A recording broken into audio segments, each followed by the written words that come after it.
Hey everyone, welcome back to Falcon Publishing YouTube channel. In today's video, we'll discuss the elements of story. आज की video में हम elements of story के बारे में discuss करेंगे कि जब हम कोई स्टोरी लिखते हैं तो क्या क्या चीज़ें उसमें इंपॉर्टेंट होती हैं और किन किन चीज़ों का हमें ध्यान रखना चाहिए. मतलब जब हम कोई स्टोरी लिख रहे हैं तो वो क्या एलिमेंट्स हैं जिनका हमने ध्यान रखना चाहिए व्हाइल राइटिंग अ स्टोरी. वो सब कुछ हम आज की वीडियो में डिस्कस करेंगे. And also if you like these types of informative videos so please subscribe to our channel and please like and share our video. So now let's start with our video. Elements बहुत ज़्यादा important होते हैं story में. उन elements को ही जोड़कर वो सारी चीज़ें जोड़कर एक स्टोरी बनती है. This elements work together to create a story. So here are some elements of a story. First one is plot. Plot is very important in the story. एक प्लॉट जब तक नहीं होगा तब तक हमें कुछ नहीं पता हमने क्या लिखना है स्टोरी में, कैसे करना है. उसमें क्या होता है, करेक्टर इंट्रोड्यूस करते हैं, हम सब कुछ इंट्रोड्यूस करते हैं कि स्टोरी क्या है, पूरी सेटिंग स्टोरी की, करेक्टर सब कुछ जब सेट होता है उसके बाद ही स्टोरी अच्छे से बनती है. अगर हमारा कोई प्लॉट ही अच्छा नहीं होगा, प्लॉट ही हमने अच्छे से क्रिएट नहीं करा है तो हमारी स्टोरी भी आगे क्रिएट नहीं हो पाएगी. It includes the exposition, rising action, climax, falling action and resolution. Second one is characters. अब हमारा सेकंड वन क्या है, characters. Characters is also important. अगर स्टोरी में कोई करेक्टर ही नहीं होगा तो वो स्टोरी नहीं लगेगी. तो करेक्टर आप फिक्शन करेक्टर भी बना सकते हो या रियल पीपल के ऊपर भी बेस कोई अगर आप स्टोरी लिख रहे हो तो उन करेक्टर्स को भी आप यूज कर सकते हो, वो करेक्टर भी आप बिल्डअप कर सकते हो.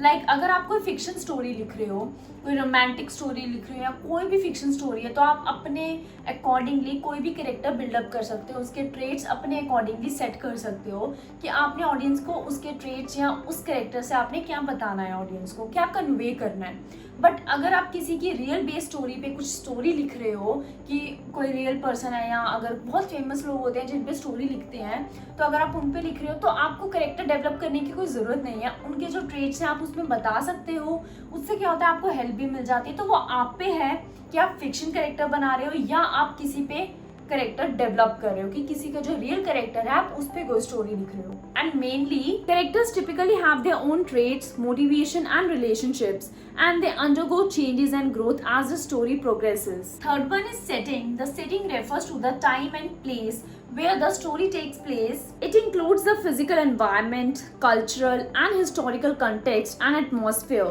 The setting helps to create a backdrop for the events of the story and can influence the mood and tone. Setting is very important and in setting क्या चीज़ें important होती हैं, like अगर आप कोई करेक्टर है, आपने उस करेक्टर को बताया है, बिल्डअप किया है तो उसका क्या पास्ट था, उसकी क्या हिस्ट्री है या जिस प्लेस की आप स्टोरी बता रहे हो, लाइक आप मुंबई की बता रहे हो या आप दिल्ली की बता रहे हो या किसी भी चीज़ की जहाँ की भी आप बता रहे हो स्टोरी, जो भी जगह आपने उस स्टोरी में बताई है उसकी क्या हिस्ट्री है, वो क्या टाइम चल रहा है, क्या सब कुछ चल रहा है, वो सब कुछ सेटिंग में आता है. कि जब कोई स्टोरी पढ़ रहा है तो इस साल की बात हो रही है, पिछले साल की बात हो रही है, बहुत पुरानी साल की बात हो रही है, वो सब कुछ सेटिंग के अंदर आता है. क्या जगह है, क्या टाइम था, क्या पीरियड चल रहा है, वो सब कुछ आता है सेटिंग में. तो आपने सेटिंग का बहुत ध्यान रखना है. अगर आप सेटिंग की प्रॉपरली नहीं करोगे, आप स्टोरी कुछ बता रहे हो, प्लेस कुछ और बता दिया आपने, सब कुछ मिक्सअप कर दिया आपने, तो आपकी स्टोरी अच्छे से नहीं बन पाएगी. जो आप चाहते हो वो चीज़ आप कन्वे नहीं कर पाओगे रीडर को. Fourth one is point of view.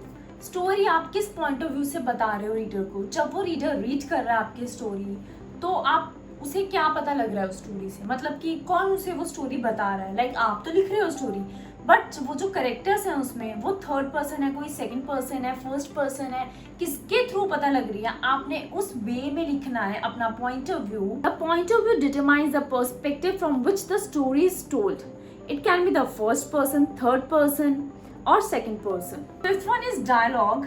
Dialogue is the spoken or written conversation between the characters.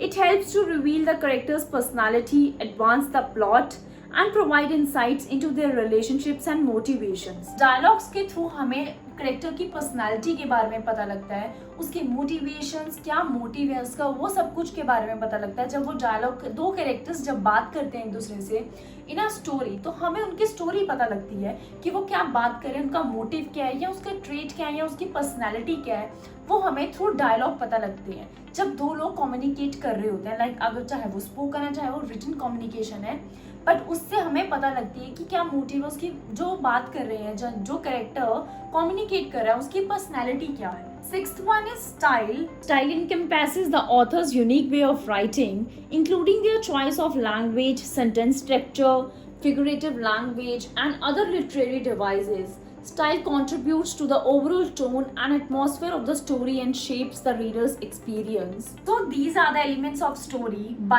understanding and utilizes these elements, जो writer है वो बहुत अच्छी story create कर सकते हैं. So जब भी आप story लिख रहे हो, इन सारे elements का आपने ध्यान रखना है. So thank you for watching this video, and if you like this video, please subscribe to our channel and press the bell icon below for updates on writing, reading, new releases and publishing.